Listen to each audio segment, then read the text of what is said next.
आसन की बड़ी महत्वता है शिव महापुराण में कि जिस आसन पर बैठकर हम पूजन करते हैं उस आसन की महत्वता जरूर जानना।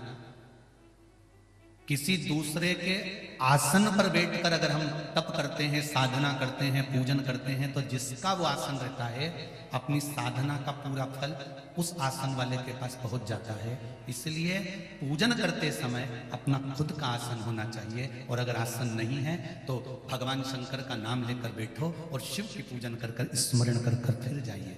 पर दूसरे के आसन पर बैठकर तप साधना नहीं करना। स्वयं का आसन रखिए। आसन की भी बड़ी महत्वता होती है। आसन जब बहुत ज्यादा गंदा हो जाता है, मेला कुचेला हो जाता है, तो माताएं उसको धो लेती है। वैसे तो आसन को हमेशा ऐसा रखना चाहिए कि वो गंदा ही ना हो, क्योंकि उसमें तप बल बड़ा प्रबल होता है। पहले की शिव महापुराण को उठाकर देखना, जो कुबेरेश्वर धाम से बाची हुई है पुरानी 2019 की, अगर वो निकाल कर आप सुनेंगे तो उसमें वर्णन किया था हाथ की माला, आसन, दीपक जिसमें दिया लगाते हो, ये पुराने होते चले जाते हैं तो इनका तप कितना बढ़ते चले जाता है। मान लो अगर आसन गंदा भी हो गया और आप उसको धो रहे हो तो वो धुला हुआ पानी वॉशरूम में फेंकना नहीं है, उस पानी को संभाल कर रखकर अपने घर के चारों तरफ उस पानी को या छत पर उसको छींट देना। क्यों? उसमें तुम्हारे पूजन का, साधना का, भजन का तपबल उस आसन में आ जाता है। ये जो संत लोग पहले के समय में जो हाथ में जल लेकर श्राप दे देते थे, ये किस चीज के लिए दे देते थे?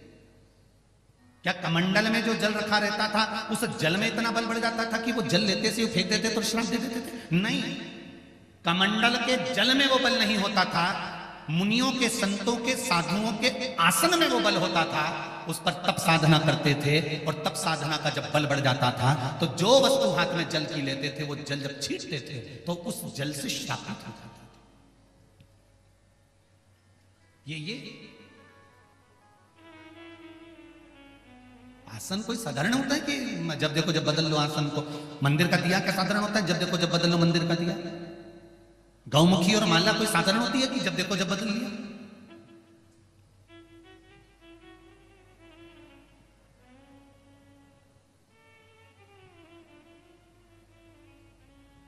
जैसे माला की मूलता, तुलसी की माला अगर आप जप रहे हो तो उसमें मन का रुद्राक्ष का नहीं होना चाहिए।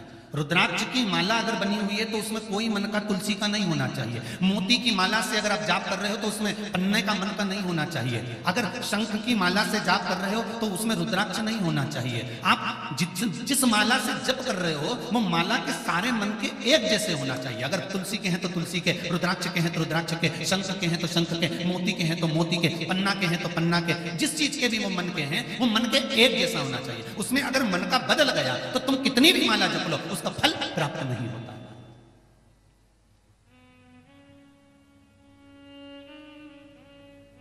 एक जैसा मन का होना चाहिए, उसका फल 1000 गुना हमें प्राप्त हो जाए।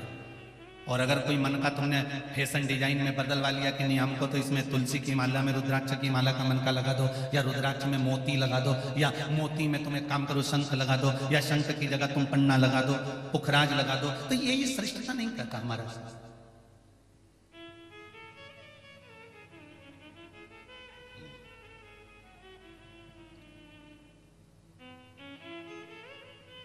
अपने आसन की श्रेष्ठता को महाराज नल और नील क्या करते थे? इनको कोई आशीर्वाद नहीं मिला था। कई लोग कहते हैं कि इनको आशीर्वाद था कि वो पत्थर को फेंकेंगे और पानी में तैर जाएगा। नहीं नहीं नहीं नहीं, ये दोनों बालक 5 वर्ष की अवस्था में आए और 5 वर्ष की अवस्था में इन्होंने संत, साधु, सन्यासी, तपस्वी, साधक, उपासक जितने भजन करने वाले होते थे इनका आसन, कमंडल, सामान सब ले जाकर समुद्र में, नदी में, तालाब में फेंक देते थे। और जब वो पानी में डूब जाता था संत ढूंढते थे तो ये दोनों बड़े खुश होकर नाचने लगते थे। इनको बड़ी प्रसन्नता होती थी। ये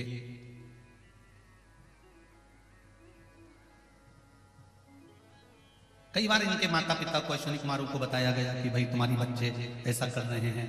अब बच्चों को समझाया अभी पर बच्चे माने नहीं तो क्या करें? खूब समझाया।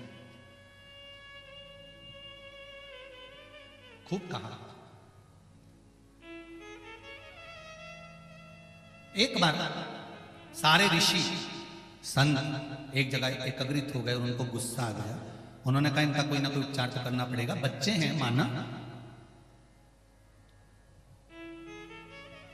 गलती करें बच्चे, पर गलती जैसी गलती करें तो चल जाए, पर बच्चे जब कोई छोटी सी चींटी जा रही है और छोटा सा बच्चा उस चींटी को मार रहा है और मां प्रसन्न हो रही है तो ये मां की गलती है। कोई चींटा निकल कर जा रहा है, चींटे को अगर बच्चा मार रहा है और मां प्रसन्न हो रही है तो ये माता की गलती है। गलत काम करने पर बच्चा अगर छोटा है तो उसको छोटी अवस्था में उसको डांट देना चाहिए, उसको समझा देना चाहिए। बांस अगर गीला है तो उस गीले बांस को नवा देना चाहिए तो नब जाएगा, और अगर बांस सूख गया उसके बाद नवाओगे तो वो टूट जाएगा। उसी तरह यहाँ ऋषियों ने, संतों ने विचार करा कि गजब काम कर रहे हैं, छोटे छोटे बच्चे हैं और सामान ले जाकर नदी में फेंक रहे हैं। इन्होंने श्राप दे दिया, ए नल और नील, हम तुम दोनों को श्राप देते हैं कि तुम कोई भी वस्तु अब पानी में डालोगे तो वो डूबेगी नहीं, वो तैरेगी। इससे क्या फायदा हुआ ऋषियों का? ये आसन फेंक देते थे तो पानी में तैरता रहता था, तो ये पकड़ के लिए आते थे। ये मूर्ति, भगवान की मूर्ति पानी में फेंक देते थे तो वो तैरती रहती थी, तो उसको पकड़ के लिए आते थे। कोई सामान अगर पानी में फेंक देते थे तो वो उठा कर लिए आते थे। ऋषियों को यह फायदा हुआ, संतों को यह फायदा हुआ। पर श्राप भी अगर भगवान की शरणागति में पहुंच जाता है ना, तो वो श्राप नहीं रहता, वो वरदान हो जाता है। वो श्राप नहीं रहेगा, फिर वो वरदान हो गया। और वही हुआ, नल और नील को श्राप लगा था कि जो पानी में फेंकोगे वो पानी में तैरेगा, डूबेगा नहीं। नल और नील श्रापित होने के बाद जब बड़े होकर मेरे राम जी के चरणों में पहुंच गए, और राम जी के चरणों में जब पहुंचे, जिस समय मेरे राघव जी ने रामेश्वर धाम की स्थापना कर दी, स्थापना कर कर जब आगे बढ़े तो नल और नील दोनों बैठे हुए थे। तब स्वयं शिव की प्रेरणा हो गई कि तुम कहां ढूंढ रहे हो? इन दोनों बच्चों को श्राप लगा है, जो फेंकेंगे वो पानी में तैरेगा। इनके हाथ से पत्थर टच करवा कर फेंकना प्रारंभ करो, वो पानी में तैर जाएगा और श्राप भी आशीर्वाद बन जाएगा। दुनिया के लोग पूछते शंकर भगवान क्या करते हैं? हम कहते हैं एक ही काम करता है, जो दुनिया का कोई नहीं कर सकता वो देवाधिदेव महादेव करता है। जो दुनिया का कोई नहीं कर सकता वो देवाधिदेव महादेव करता है। जब आखिरी में डॉक्टर भी फेल हो जाते हैं, डॉक्टर भी कह देते हैं परमात्मा के हाथ में है, जब डॉक्टर भी कह देते हैं कि अब हमारे हाथ में नहीं, भगवान के हाथ में है, तब वो दूसरा कोई भगवान तुम्हारे पलंग के पास में अगर कोई खड़ा होता है, वेंटिलेटर के पास खड़ा होता है, आईसीयू के रूम में कोई होता है, ऑक्सीजन लगी है, आंखों में से पानी बह रहा होता है, बॉटल लगी है, बीपी चेक हो रहा है, शुगर चेक हो रही है, सब तुम्हारे रिश्तेदार कोई भी वेंटिलेटर के पास नहीं होगा, कोई रिश्तेदार आईसीयू के अंदर नहीं होगा, कोई रिश्तेदार तुम्हारे पलंग के पास में नहीं होगा, डॉक्टर सबको बाहर निकाल देंगे। तब उस जगह पर केवल एक होगा, जो तुमने एक लोटा पानी शंकर को चढ़ाया है, वो महादेव तुम्हारे सिराने खड़ा हो। तुमने जिस शिव की आराधना करी है, तुम जिस शंकर के मंदिर जाती हो, शंकर की आराधना करती हो, पशुपति व्रत करती हो, शिव की आराधना में डूबे रहती हो, एक बेलपत्र चढ़ाती हो या चावल का दाना चढ़ाती हो या शंकर पे चढ़ी हुई बेलपत्र उठाकर धोकर फिर चढ़ाती हो, वो शिव तुम्हारे सिराने मिलेगा और तुम्हारा व्हील पावर मजबूत करता रहेगा। क्यों घबराता है? अभी वो बहन जी ने, ग्वालियर वाली ने कहा ट्यूमर हो गया था, दिखने लगा था, लोग हंसने लगे थे, स्टॉप हंसने लगा था, ये क्या हो रहा है? तब कौन आया? हंसने वालों के भी मुख पर अगर कोई ताला लगा सकता है तो मेरा वो देवाधिदेव महादेव ही लगा सकता है, दूसरा कोई नहीं।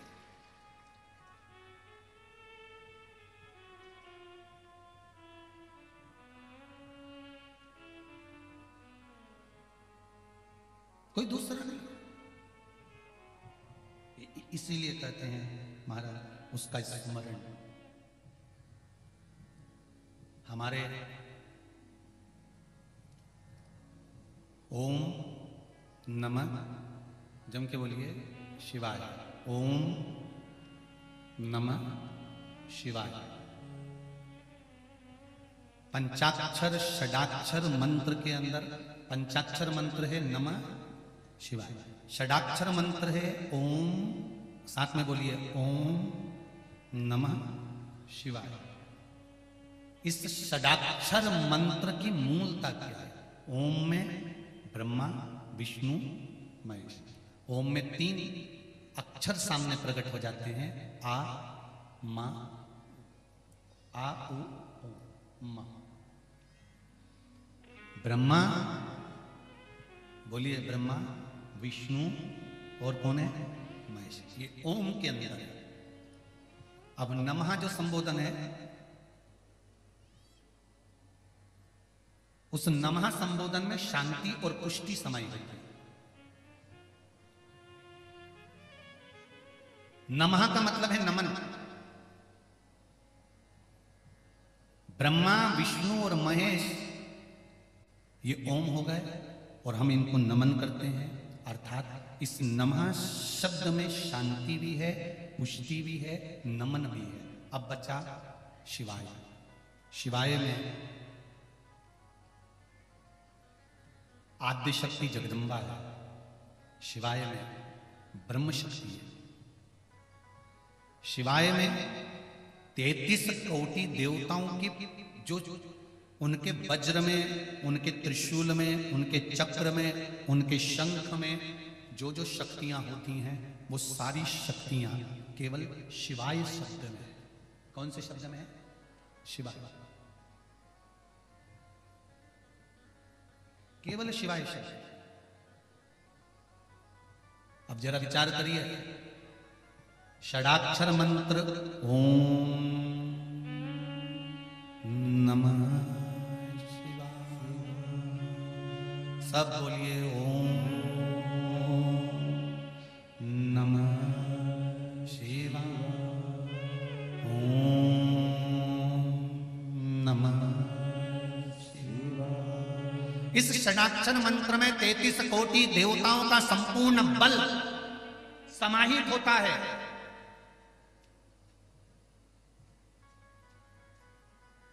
जैसे शंकर भगवान पे चढ़े हुए जल का बल, जब शिवलिंग से जल नीचे उतर कर आता है, जमीन पर आता है, नाली से बाहर निकलने लगता है जल। एक किसी ने पत्र भेजा इसी से समझ।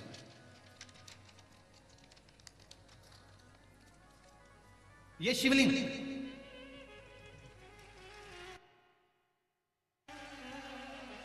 पत्र भेजा है किसी ने। ये शिवलिंग, इसका चढ़ाया हुआ जल जब बहता बहता बहता बहता अंतिम छोर पर आता है, इस पीठ के अंतिम छोर पर आता है, और अंतिम छोर पर आने पर उस जल का मात्र नयन पर स्पर्श ही कर लेना सारी इंद्रियों को केंद्रित कर देता है। मात्र स्पर्श कर देना।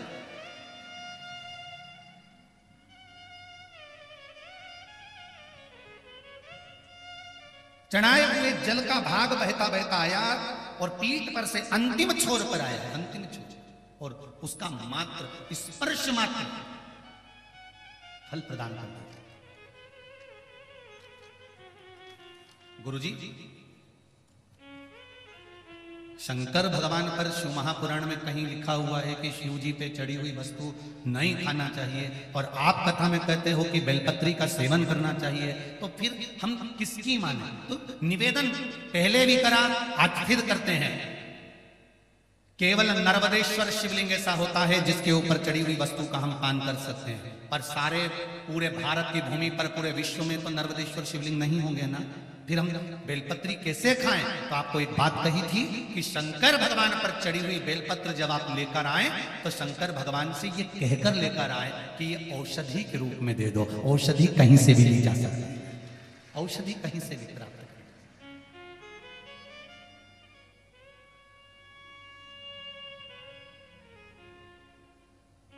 उस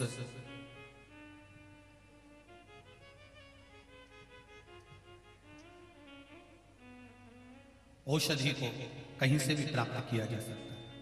कैसे? जैसे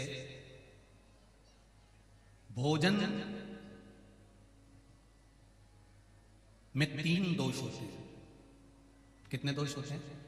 3। जिसके घर में पुरानी माताएं हैं, बुजुर्ग माताएं हैं, और बुजुर्ग अगर पुरुष हैं, बूढ़ी माताएं हैं, तो वो जानती हैं। पहले मट्टी का रसोई घर होता था, मट्टी का चूल्हा होता था, एक इतनी बड़ी एल्युमिनियम की भगोनी होती थी, उसमें पोता पड़ा हुआ होता था, एक कपड़ा पड़ा हुआ होता था। जब भोजन बन जाता था तब कपड़े को भिगोकर पूरे चौके पर उसको फेर दिया जाता था। बोलो रीजी जी सही है कि गलत है? जो पुरानी माताएं वो जानती हैं।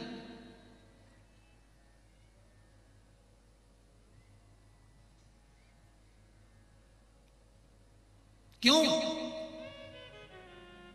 ये आने वाली पाश्चात्य सभ्यता, आज के जमाने में तो रसोई घर है, रात को ऐसे कैसे बंद कर दिया, झूठे बर्तन ले जाकर पटक दिए, बाद बेसिन के अंदर ले जाकर पटक दिए मंजोटा में, और बस दरवाजा बंद किचन का, और किचन का दरवाजा बंद होने के बाद सवेरे से उठ के आई बकासी भरती रही, मुंडा भी नहीं धोया और लाइटर से गैस चालू करा, चाय माय उकाल उकुल के वो लेके जाए। अब कई लोग कहते हैं गुरुजी कि घर में कमाई अच्छी है, पैसा अच्छा है, सब परिवार अच्छा है, सब भाई कमा रहे हैं, सबकी माताएं जानती हैं, सबकी पत्नियां जानती हैं कि हमारा पति कमा रहा है, सबके बच्चे अच्छे हैं, परिवार अच्छा है, धन अच्छा है, गाड़ी बंगला खूब है, फ्लैट अच्छा है, मकान अच्छा है, रिश्तेदार अच्छे हैं, सब कुछ है घर में, और शांति क्यों नहीं है? उसका एक कारण है, पहले होता था रसोई घर, अब हो गया किचन। किचन का मतलब किचकिच घर। रसोई घर और किचन में अंतर है। रसोई घर में रोज भोजन के बाद में पोछा लगता था, या भोजन बनने से पहले सुबह माताएं एक कपड़ा गीला कर कर पोता लगाती थी, उसके बाद में चूल्हा जलाती थी। आज के जमाने में तो बिना नहाए बिना मुख धोए, भले तुम बिना नहाए तुम अपनी जगह पर हो गए, हो सकता है तुम्हारी नींद ना खुलती हो, लेट खुलती हो, पर जब भी रसोई घर में चाय की हंडी चढ़ाओ, चाहे तुम चाय बनाओ, सबसे पहले अगर गैस चालू कर रहे हो, अग्नि को प्रकट कर रहे हो, रसोई घर में भोजन बना रहे हो, तो पहले उस रसोई घर में भोजन 3 दोष उत्पन्न होते हैं। उस 3 दोष को मिटाने के लिए पहले एक कपड़ा गीला कर भले पत्थर क्यों ना है उसको पोंछ देना चाहिए, तो 3 दोष समाप्त हो जाते हैं, घर में से क्लेश अशांति समाप्त हो जाता है। भोजन में 3 दोष होते हैं, पहला जाति दोष, दूसरा निमित्त दोष, तीसरा आश्रय दोष। कौन कौन से 3 दोष हैं? पहला जाति दोष, दूसरा निमित्त दोष, और तीसरा आश्रय दोष।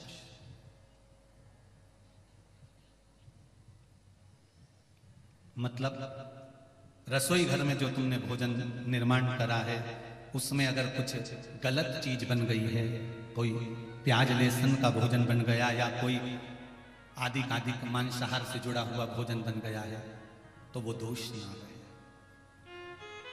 दूसरा, भोजन जो बनकर तैयार हुआ है, उस भोजन पर घर में 4-5 माताएं रहती है, तो कोई ना कोई रजस्वला होती ही रहती है। किसी ना किसी को रजो धर्म तो रहता है, कोई का कभी रजो धर्म आता है, कोई का कभी रजस्वला धर्म आता है, किसी का कभी रजस्वला धर्म आता है। तो भोजन जो बनकर रखा हुआ है या भोजन बन रहा होता है, उस भोजन पर रजो धर्म धारण करने वाली स्त्री की अगर दृष्टि पड़ रही है, या उसका कोई हाथ लग गया है उस भोजन बनते हुए वस्तु में, तो उसका दोष समाप्त हो जाए। तो दूसरे नंबर पर आता है निमित्त दोष, और तीसरा दोष आता है आश्रय दोष। अपन कहां से चल कर आए और रसोई घर में प्रवेश कर कर अपन ने भोजन बनाया, अपने पांव की पादुका या अपना चरण में जो रज कहीं बाहर की गलत आकर प्रवेश कर गई है, तो वो दोष ना रहे। इसलिए भोजनशाला में भोजन बनाते समय और भोजन बनाने के बाद अगर तुम सवेरे सवेरे पोछा नहीं लगा सकते, तो रात्रि में जब तुम्हारा भोजन पूर्ण हो जाए, या सवेरे का भोजन जब तुम्हारा पूर्ण हो जाए, उसके बाद में एक कपड़ा लेकर उस भोजन के प्लेटफॉर्म को, उस रसोई घर को एक कपड़े से तुम्हें नौकर, उस रसोई घर में जहां अन्नपूर्णा निवास करती है, उस रसोई घर में अगर पूरे परिवार को जैसा लेकर चलना है, अशांति नहीं चाहते हो, भाइयों में क्रोध नहीं चाहते हो, पूरा परिवार प्रेम से रहना चाहता है, तो धन से ज्यादा उस पोछे पर ध्यान देना पड़ेगा कि भोजन होने के बाद एक कपड़ा फेरा जाए।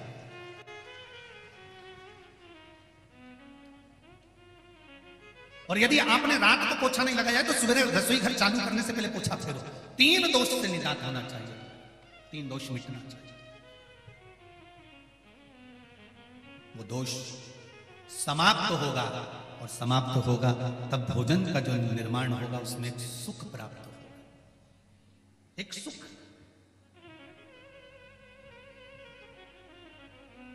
और भोजन बनाते समय आपका चित्त, वृत्ति, मन तीनों भगवान के उस भोजन भाग में होना चाहिए। हिटलर की एक बात याद रख लो, हिटलर की किताब पढ़ना, उसमें मिलेगा आपको।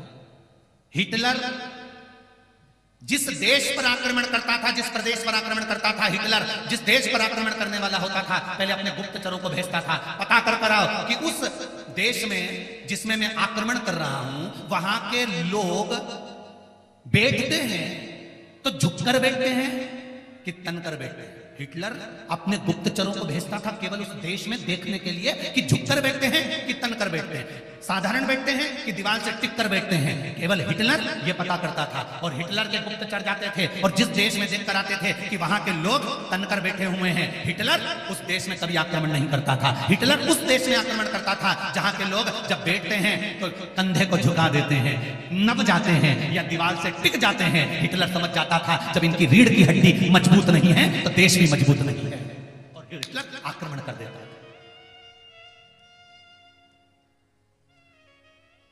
हिटलर उस देश पर आक्रमण कर देता जिसकी रीढ़ की हड्डी मजबूत नहीं। इसलिए हमारा शास्त्र कहता है, हमारा योग आश्रम कहता है, हमारा पतंजलि कहता है, हमारा योग कहता है, हमारे वेद और हमारे शास्त्र कहते हैं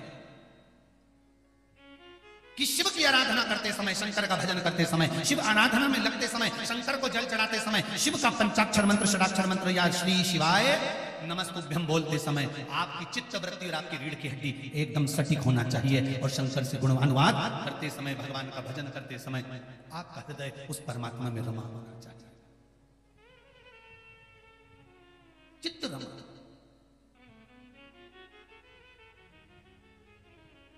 मजबूत करो अपने भजन को।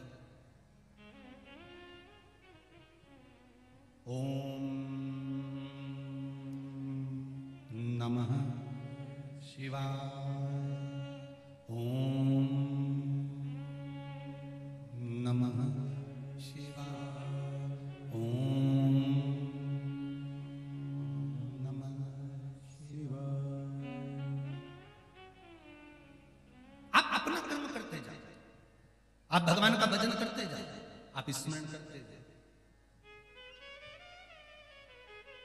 आगे उसकी मर्जी, वो क्या देता है महाराज उसको मालूम है। भगवान शिव की कथा कहती है आप अपना कर्म करते जाइए, फल देना मेरे शिव के हाथ में है, मेरे ठाकुर के, मेरे राम कृष्ण के। जिसके पास पहुंचकर श्राप भी फलीभूत हो जाए, कुछ अच्छा कर जाए, तो समझ लो वो साधारण नहीं हो सकता। श्री शिवाय नमस्तु। श्री शिवाय नमस्तु।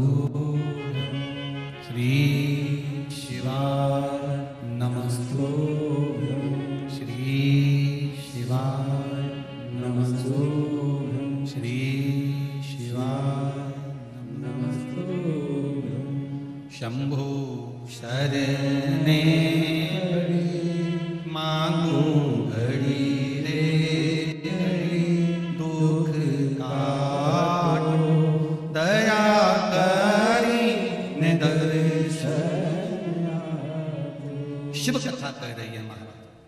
आप चित्त वृत्ति से जो भगवान का भजन करते हो उसका फल अवश्य प्राप्त होता है, ये निश्चित है।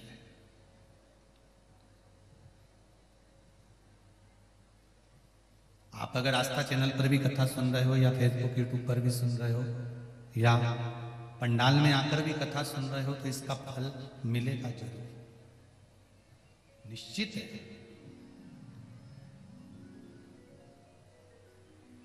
जमीन में से अगर पानी चाहिए तो 30 फीट इधर खोद लो, 40 फीट उधर खोद लो, 50 फीट उधर खोद लो, इधर बोर लगवा लिया 100 फीट का, उधर बोर लगवा लिया 150 फीट का, ऐसे पानी निकलने वाला नहीं है।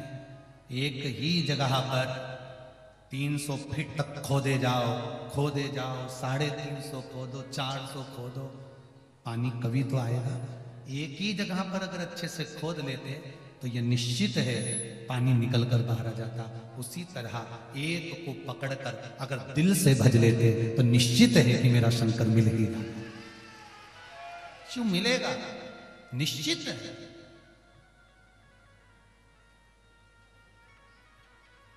उसको पाना कठिन नहीं है। तारकासुर ने एक वर मांगा था, और तारकासुर ने वर मांगा था कि अगर मरूं तो शंकर भगवान के पुत्र द्वारा मरूं, शिव के पुत्र द्वारा, भगवान शंकर के पुत्र द्वारा मेरे प्राण छूटना चाहिए। इंद्र कहते मेरा आसन चले गया, सिंहासन चले गया, कोई कहता है मेरी सत्ता चली गई, कोई कहता है मेरा वैभव चले गया, कोई कहता है मेरा राशि ठाट चले गया, कोई कहता है मेरा यहाँ का राज्य चले गया। भगवान ब्रह्मा जी के पास जाकर कहा, ब्रह्मदेव ये बताओ कि ये तारकासुर मरेगा कैसे, क्योंकि तारकासुर ने इंद्र का सिंहासन भी ले लिया, तारकासुर ने देवताओं का सिंहासन भी ले लिया, अब ये सिंहासन वापिस मिलेगा कैसे, कैसे प्राप्त हो? तो ब्रह्मा जी ने एक बहुत सुंदर बात की है, आप भी थोड़ा सा ध्यान दीजिएगा इस बात पर। सभी लोग इस बात पर जरूर ध्यान देना कि ब्रह्मा जी ने एक शब्द कहा, ब्रह्मदेव ने कहा, इंद्र तुम्हारा सिंहासन काय से गया, तारकासुर ने आक्रमण करा और तुम्हारा सिंहासन गया, तुम क्या कर रहे थे?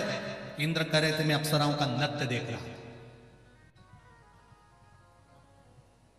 गरुण वरुण तुम्हारा सिंहासन गया, तुम क्या कर रहे थे? हम अपने कार्य में मस्त थे। बहुत ध्यान देना महाराज इस विषय पर। भगवान जब तुम्हारा हाथ पकड़े, और भगवान तुम्हारा जब हाथ पकड़कर तुमको कीचड़ से बाहर निकाल रहा हो, दुख से बाहर निकाल रहा हो, तुम्हारे को उन्नति की सीढ़ी पर ले जाकर जब छोड़ रहा हो, उस समय पर तुम्हारा अहंकार तुम्हारे सामने नहीं आना चाहिए, तो तुम बाहर निकल जाओगे। और अगर अहंकार आ गया, लोभ आ गया, तृष्णा आ गई, तो मुश्किल है। मैयर गए हो दर्शन करने? अच्छा, पैदल चढ़े हो? चढ़ते समय जो भी चढ़ता है वो थोड़ा सा झुककर चढ़ता है। ये शरीर चढ़ते समय अपने आप थोड़ा थोड़ा झुक जाता है, बोलो सही है कि गलत है? और उतरते समय शरीर झुकता है क्या? पांव नीचे रखो तो कड़क रहना पड़ता है, झुके कि लुढ़के?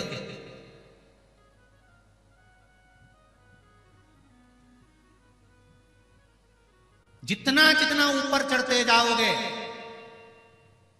माता रानी के दर्शन करने के लिए जितने ऊपर चढ़ते जाओगे, उतना शरीर को झुकाना पड़ता है, और शरीर झुकता है।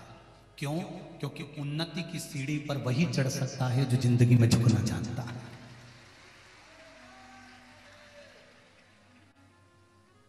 आप अगर झुकना सीख गए, आपने अगर अपने शरीर को नम्रता का भाव प्रकट कर लिया, अपने हृदय में नम्रता का भाव प्रकट कर लिया, मैयर वाली माता के शिखर पर चढ़ रहे हो, मैयर वाली माता के ऊपर दर्शन करने जा रहे हो, शारदा भवानी का दर्शन करने जा रहे हो, चाहे सलकनपुर वाली माता का दर्शन करने बिजासन का जा रहे हो, चाहे देवास वाली माता का चामुंडा का दर्शन करने जा रहे हो, चाहे वैष्णो देवी का दर्शन करने जा रहे हो, चाहे ज्वाला देवी का दर्शन करने जा रहे हो, चाहे चिंतपूर्णी, चाहे मनसा, चाहे चामुंडा का दर्शन करने जा रहे हो, चाहे कालका का दर्शन करने जा रहे हो, ऊपर अगर माता का दर्शन करना है, ऊपर अगर चढ़ना है, तो शरीर थोड़ा सा झुककर चढ़ोगे, झुककर चलोगे तो ऊपर चढ़ते चले जाओगे। और अगर अकड़ में चढ़े तो थोड़ी देर में पीछे की पीछे टपक जाओगे। ध्यान रखना, भगवान जब हाथ पकड़े और तुम उन्नति की सीढ़ी पर थोड़ा थोड़ा थोड़ा थोड़ा चढ़ रहे हो, थोड़ा थोड़ा ऊपर की ओर बढ़ रहे हो, तो थोड़ी सी नम्रता, थोड़ा सा इस शरीर में नम्र भाव, हृदय में कोमल भाव लेकर आना। क्रोध नहीं, चिड़चिड़ प्रवृत्ति नहीं, आसक्तियां नहीं, थोड़ी सी नम्रता लेकर।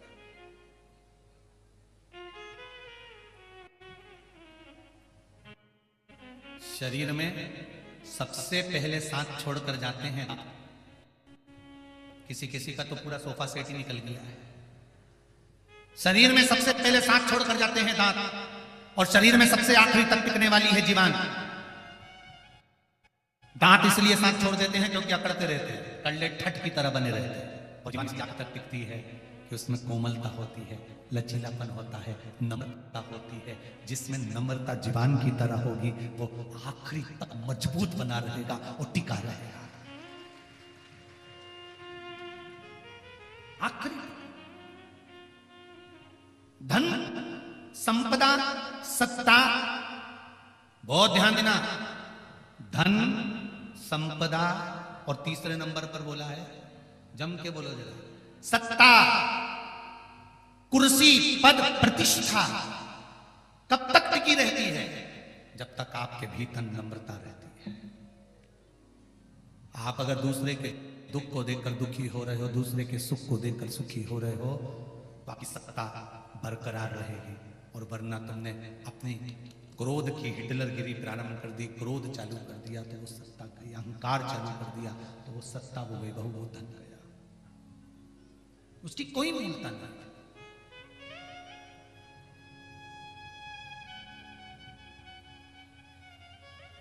वैभव समाप्त हो गया, उसकी कोई मूलता नहीं। तारकासुर वर मांग रहे हैं, ब्रह्मा जी से वर मांगा तो वर ऐसा मांगा कि शंकर भगवान के पुत्र द्वारा मेरे प्राण छूटे, किसी और से मेरे प्राण ना जाए।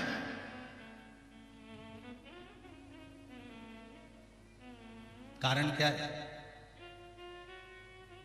मरना सबको है, मृत्यु सबकी आना है, पर ऐसे ही खाता खाता मरी गया तो वो तो नरक गया, और जो भगवान का भजन गाता गाता मरी गया वो तो परमात्मा की शरण गया।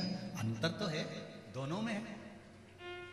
भगवान का भजन करते हुए, स्मरण करते हुए, नाम जाप करते हुए, मंत्र स्मरण करते हुए, श्री शिवाय नमस्तुभ्यम या पंचाक्षर या षडाक्षर मंत्र का स्मरण करते हुए गया, उसका सुख। अरे जरा एक बार समर्थ रामदास जी के शिष्य छत्रपति शिवाजी,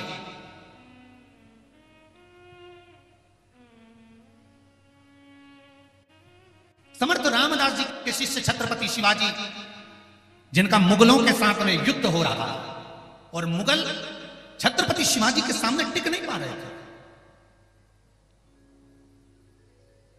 क्यों?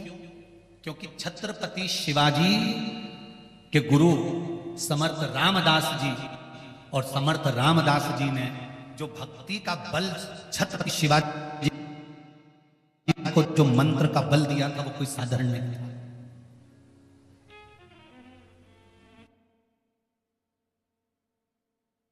अभी थोड़े समय के बाद में गुरु पूर्णिमा आने वाली है। बोले सही है, जिन जिन्हें गुरु मंत्र लिया होगा गुरु जी गुरु जी जाए और गुरु मंत्र मिला। निवेदन है, पानी पियो छान, गुरु करो जान। 50 बार विचार करना कि किस गुरु से हम गुरु मंत्र लें। कोई जीवन में ऐसा गुरु मिले जो जीवन की सार्थकता उत्पन्न कर दे और परमात्मा से हमारा मिलन करवा दे, फिर 84 लाख योनियों में मरना जीना पड़े, चले जाए। ऐसा सदगुरु मिल गया। समर्थ रामदास जी के शिष्य छत्रपति शिवाजी, जो मुगलों के साथ में युद्ध हो रहा है और मुगल छत्रपति शिवाजी के सामने घुटने टेक रहे हैं, जीत नहीं पा रहे, तब मुगलों ने एक तंत्र विद्या वाले को बुलाया और बुलाकर कहा कि हमारे साथ रहो, और हमारे साथ रहकर एक काम ऐसा करना कि शिवाजी को चारों तरफ से कोई ना हो, तब तुम अंदर जाकर शिवाजी को तलवार से टुकड़े टुकड़े कर दो। तंत्र मंत्र विद्या वाले ने कहा चिंता मत करो, मेरे पास में ऐसी विद्या है कि मैं बस ऐसी विद्या फैलाऊंगा, सबके सामने में जाऊंगा छत्रपति शिवाजी के कक्ष में, कोई मुझे देख नहीं पाएगा, अंदर पहुंच जाऊंगा, छत्रपति शिवाजी को मार दूंगा।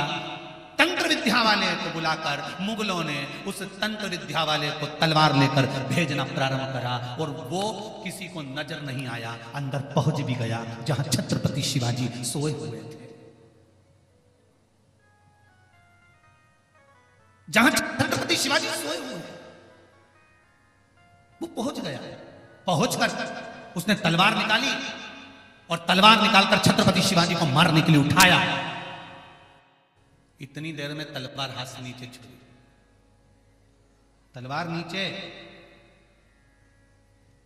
उसने फिर तलवार उठाई, तंत्र विद्या वाले ने फिर छत्रपति शिवाजी को मारने के लिए हाथ बढ़ाया, तलवार फिर नीचे गिर गई। इसको समझ नहीं आया यहां कोई है नहीं, फिर तलवार नीचे कैसे गिर रही है, तो इसने चिल्लाकर पूछा कौन है यहां पर।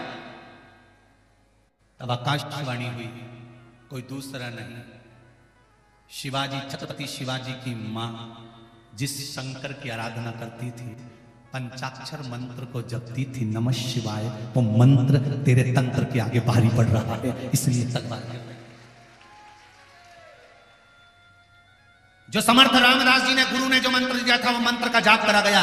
जो भगवान का मूल मंत्र होता है, पंचाक्षर हो, षडाक्षर हो, श्री शिवाय नमस्तुभ्यम हो, चाहे 10 अक्षर मंत्र ओम नमो भगवते वासुदेवाय हो, चाहे 2.5 अक्षर का मंत्र कृष्ण हो, चाहे 2 अक्षर का मंत्र राम हो, तुम जिस मंत्र को जप रहे हो, तुम जिस मंत्र की आराधना कर रहे हो, तुम जिस मंत्र को जपने का प्रयास कर रहे हो, अगर वो मंत्र तुमने जपा है, और निश्चित है कि अगर तुमने दिल से जपा है, तो कितना बड़े से बड़ा रोग भी आ जाता है। दुनिया का कोई व्यक्ति तुम्हारे ऊपर कितना भी प्रहार कर ले, अगर मंत्र तुमने दिल से जपा है, तो तुम्हारा बाल बांका नहीं हो सकता। भजन में तारकासुर जब इंद्र से कहा ब्रह्मा जी ने तुम्हारी राज सिंहासन क्यों गया, क्योंकि तुम अप्सरा का नृत्य देख रहे थे। जब व्यक्ति के पास में कुर्सी आती है, पद आता, सत्ता आती है, वैभव आता, प्रतिष्ठा आती है, जब व्यक्ति अच्छे अच्छे औहदे पर जाने लगता है, बड़े बड़े पद उसको प्राप्त होने लगते हैं, बड़े बड़े औहदे उसको मिलने लगते हैं, उसका अभिमान आने लगता है, कुर्सी का एक अहंकार उसके जीवन में उत्पन्न होने लगता है, औहदे का एक अहंकार उसके भीतर उत्पन्न होने लगता है। फिर वो औहदे का अभिमान जब उसके सामने आता है, तो वो किसी को गिनना बंद कर देता है। छोटे छोटे व्यक्ति को तो वो गिनता ही, साधारण साधारण व्यक्ति को कौन गिने? हमारे पास ये औहदा, हम ये पद पर है, हमारे पास में ये है, हम ये पद पर है, कौन गिनता किसको?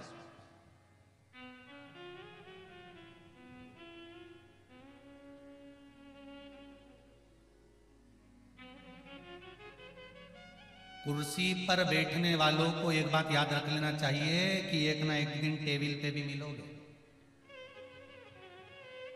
कुर्सी पर बैठने वाले को एक बात याद रखना चाहिए कि एक दिन टेबल पर मिलोगे, एक दिन कुर्सी छूट जाएगी, टेबल पर इतना बड़ा फोटो रखा हुआ मिलेगा और उस पे भी प्लास्टिक के फूल की माला चढ़ी हुई मिलेगी। उसको ध्यान करते रहना। कुर्सी के पद पर अभिमान में, अहंकार में, सत्ता के वैभव में, हमें अभिमतता में नहीं जीना, हमें उस अंतिम क्षण का स्मरण कर कर रखना है। कई लोग कहते हैं गुरुजी शमशान बहुत दूर बना होता है।